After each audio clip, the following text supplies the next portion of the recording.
Setelah tertidur selama ribuan tahun, para prajurit ini tiba-tiba menggerakkan kepala mereka secara diam-diam. Tetapi ketika mereka berusaha menggerakkan jari-jarinya, seorang gadis pembuat sketsa tak sengaja melihatnya. Namun teman-temannya tak mempercayainya dan mengira dia mengigau. Tepat saat gadis itu hendak pergi, seorang prajurit diam-diam membuka mata. Namun saat gadis itu menoleh ke belakang, prajurit itu kembali memejamkan matanya. Tetapi teman-temannya itu masih tak percaya bahwa prajurit-prajurit itu masih hidup. Maka gadis itu memutuskan untuk memeriksanya sendiri setelah museum itu tutup. Dia diam-diam bersembunyi dalam kegelapan untuk mengamati.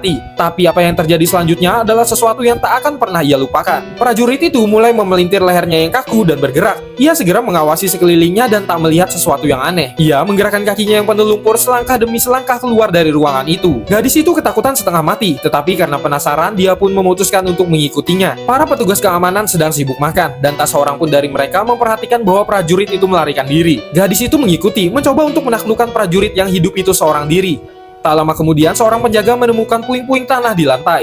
Lalu perlahan mengikuti arah puing-puing itu ke tempat para patung berada. Mereka melihat seorang prajurit ternyata telah menghilang. Kedua petugas keamanan itu sangat ketakutan dan segera meniup peluit mereka. Lalu kemudian menghidupkan alarm. Sang manajer mendengar suara ribut-ribut dan segera menghampiri. Artefak yang hilang dari sebuah museum adalah sebuah masalah yang besar. Manajer segera memerintahkan untuk menutup semua akses pintu keluar dan masuk. Kemudian manajer itu segera datang ke ruang CCTV. Ia ingin melihat siapa yang cukup berani mencuri patung prajurit itu. Tetapi manajer terkejut, ternyata patung prajurit itu bergerak sendiri. Sang manajer pun segera membagi timnya untuk melakukan pencarian. Di sisi lain, gadis ini masih mengikuti patung tersebut dan mencoba mengalahkannya dengan sebuah cermin. Namun dalam sekejap mata, keberadaan gadis itu telah diketahui oleh sang prajurit. Maka dia dengan panik dan segera berlari dengan cepat. Tetapi patung prajurit itu terus mencoba mengejarnya. Namun tiba-tiba prajurit itu muncul dan menghalangi jalannya. Dia segera meraih senter dan mencoba melawan prajurit itu. Namun dia jatuh pingsan karena melihat wajah prajurit itu yang mengerikan. Namun ketika gadis itu membuka matanya, dia sudah berada di atas sofa bersama para petugas keamanan dan sang manajer museum.